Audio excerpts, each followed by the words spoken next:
자, 이번 동영상에서는 오류 역전파 알고리즘을 구현해 봅니다. 자, 알고리즘 코드 구현을 통해서 오류 역전파 알고리즘, 영어로는 Error Backpropagation이라고 하는데요. 줄여서는 보통 BP라고 합니다. 자, 이 알고리즘에 대한 이해를 높여 보겠습니다. 자, 제시하는 C 코드는 오류 역전파 알고리즘 이해 목적을 두어서 최대한 간결하게 작성되어 있습니다. 자, 텐서플로우는 경사하강법에 관련된 미분 또 업데이트를 모두 텐서플로우 내부에서 처리할 수 있습니다. 자, 이렇게 코딩하면 코드가 훨씬 간결해집니다. 자, 신경망은 주어진 데이터에 따라 학습자가 조종해야 할 값들이 있습니다. 이들을 하이퍼 파라미터라고 하는데요. 그 제시된 코드를 활용해서 이들 하이퍼 파라미터를 변경해 보면 신경망 훈련에 대한 경험치를 쌓을 수 있습니다. 자, 시작하겠습니다. 자, 첫 번째로 우리가 다루려고 하는 패턴은 XOR 패턴이라는 패턴이고요. C 언어로 구현해 보겠습니다. 자, XOR 패턴은 이런 패턴인데요. 자, 00일 때 0, 11일 때 0이고요. 01일 때 1, 10일 때 1입니다. 두 값이 같으면 0이고 다르면 1이 나오는 그런 패턴이 되겠습니다. 자, 이 패턴은 퍼셉트론으로는 구분이 불가능하죠. 자, 그런데 이거를 어떤 이런 곡선으로는 구분이 가능합니다. 곡선의 안쪽이냐 바깥쪽이냐 라는 식으로 구분할 수가 있습니다. 자, 이를 위한 그 멀티레이어 퍼셉트론을 다음과 같이 설계할 수도 있습니다. 자, 여기서는 입력은 두 개라는 거는 확실히 정해지고요. 또 출력도 여기서는 한 개로 했습니다. 자, 중간에 있는 히든 레이어의 노드 개수는 여러분들이 다양하게 줄 수가 있는데요. 이번 예제에서는 노드를 두 개로 하겠습니다. 자, 그럼 우리가 학습해야 될 가중치의 개수는 바이어스를 포함을 하면 총 9개가 됩니다. 자, 이 노드에 하나, 둘, 세 개가 연결되고 이 노드에도 하나, 둘, 세 개, 6개가 연결되고요. 그리고 출력층에 있는 노드에 대해서도 역시 바이어스 포함해서 하나, 둘, 셋, 세 개가 됩니다. 그래서 총 9개가 되겠습니다. 자, 코드에서 따져보기 좋게 명칭을 짚고 넘어가겠습니다. 자, 히든 레이어에서의 노드를 네트워크 0, 네트워크 1, 그리고 출력 노드에서의 노드를 네트워크 2라고 했고요. 자, 각각의 노드에서 연결되는 가중치에 대해서는 자, 여기를 0번, 1번, 2번 이렇게 정하고 0에서 0으로 간다고 해서 W00, 또 0에서 1로 간다라고 해서 W01, 자, 1에서 0으로 간다고 해서 W10, W11, 자, 20, 21, 자, 이런 식으로 그 가중치 인덱스를 표현을 했습니다.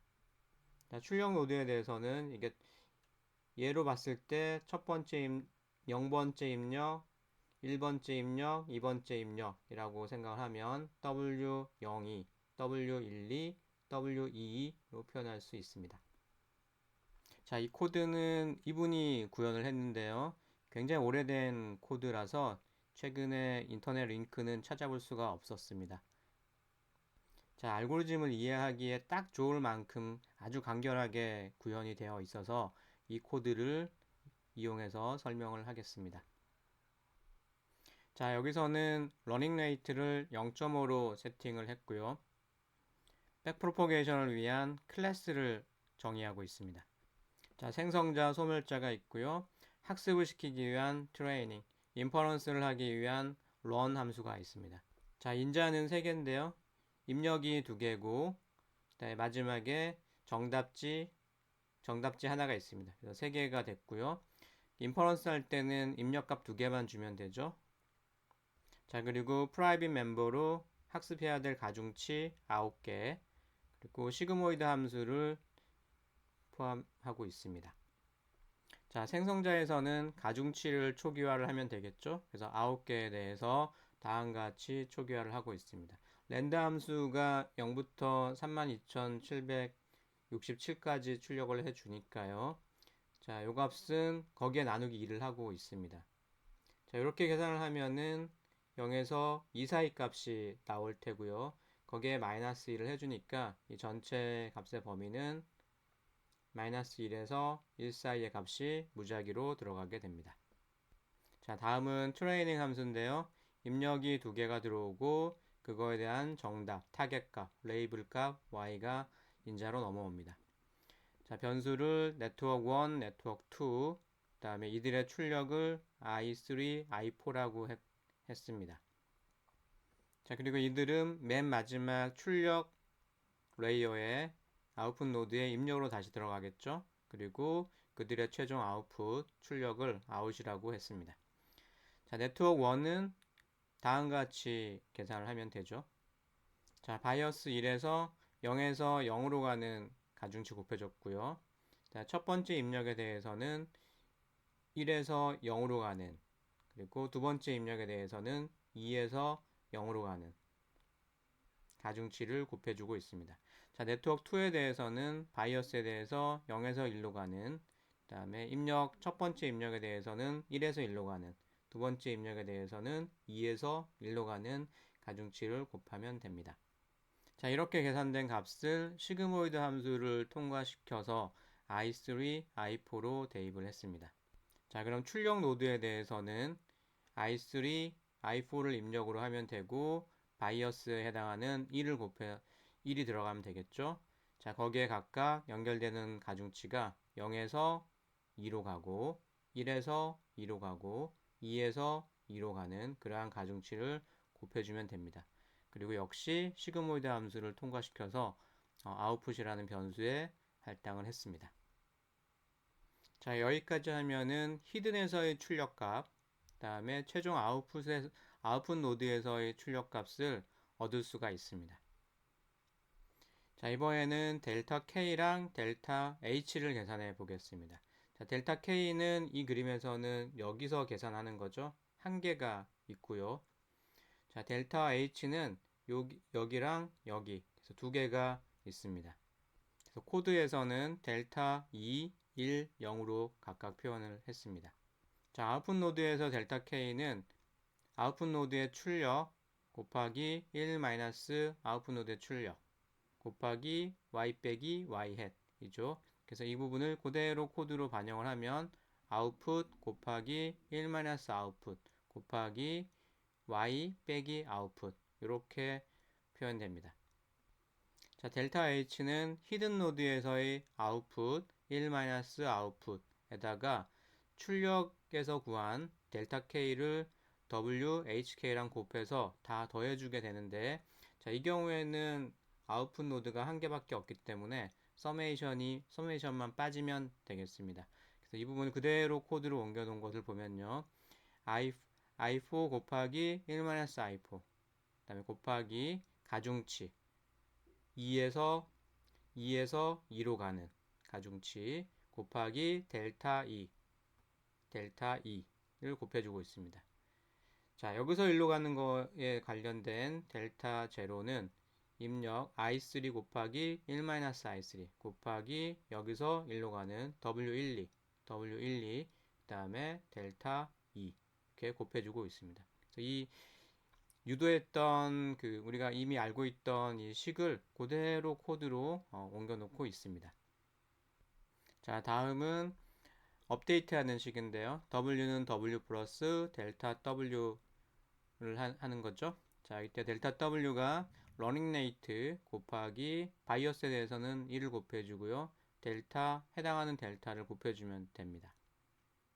자, 이때 히든에서의 이 계산은 입력 i1, i2를 필요로 하고요. 최종 출력에서의 이 계산할 때는 히든에서의 그 출력값 i3, i4를 필요로 합니다. 그래서 이렇게 조건을 써가지고 그 처리를 해주고 있습니다. 자, 그래서 이 코드도 우리가 앞서 살펴왔던 이 식이랑 그대로 대응이 됩니다. 학습률 에타 곱해줬고요. 그 다음에 델타 곱해줬고요. 입력 y 여기는 v1, v2로 표현된 요 값이 곱해주고 있습니다. 그리고 트레이닝 함수의 그 출력 값으로는 아웃풋 값을 반환합니다. 자, 시그모이드 함수는 이렇게 정의가 되어 있었고요. 그대로 식을 그대로 코드로 옮겨 넣었습니다. 자, 그리고 인퍼런스 하는 함수는 입력 2개만 들어가면 되죠. 그래서 그대로 그 계산된 W를 이용해서 네트워크2 계산해주고 시그모이드 함수 통과시키고 다시 그것을 출력단의 네트워크 계산하는데 활용을 하고 있습니다. 그리고 남기는 값으로는 그 네트워크를 시그모이드 함수를 통과시킨 값을 남겨줍니다. 자, 마지막으로 학습하는 부분인데요. 자, 반복 횟수를 여기서는 2000으로 정해줬습니다. 그래서 정의한 클래스 객체를 하나 만들고요. 트레인을 다음과 같이 합니다. 00일 때는 타겟 값을 0으로 줬고요. 01일 때는 1, 10일 때는 1, 11일 때는 0, 같을 때는 0, 다를 때는 1인 그러한 패턴입니다. 자, 이걸 200회 반복을 하면서 W를 업데이트를 하고요. 자, 그를 이용해서 그 인퍼런스를 하고 있습니다. 00일 때는 어떤 값이 나오는지, 01일 때는 어떤 값이 나오는지 실행해서 확인해 볼 수가 있겠습니다. 자, 아마도 00일 때는 0에 가까운 값이 출력이 될 테고요. 11일 때도 0에 가까운 값이 출력이 될 겁니다. 01이랑 10일 때는 학습한 목표치가 11이기 때문에 1에 가까운 값이 출력이 될 겁니다. 자, 코드를 살펴봤는데요. 우리가 앞서 배웠던 백프로포게이션 알고리즘 수식이 그대로 코드로 옮겨져 있습니다. 자, 알고리즘을 배우는 동안에는 미문식도 나오고 좀 복잡해 보였는데요. 실제로 코드로 옮길 때는 곱하고 더하고 하는 것밖에 없습니다. 자, XOR 패턴에 대한 MLP 네트워크 구조를 다음과 같이 설계할 수도 있습니다. 자, 출력 레이어의 노드를 2개로 가져가는 건데요. 자, 구분해야 될 클래스가 2개인 경우에는 출력 노드의 개수도 2개로 가져가는 것이 일반적입니다. 자, 이 네트워크 구조에 대해서는 여러분들이 직접 구현해 보기 바랍니다.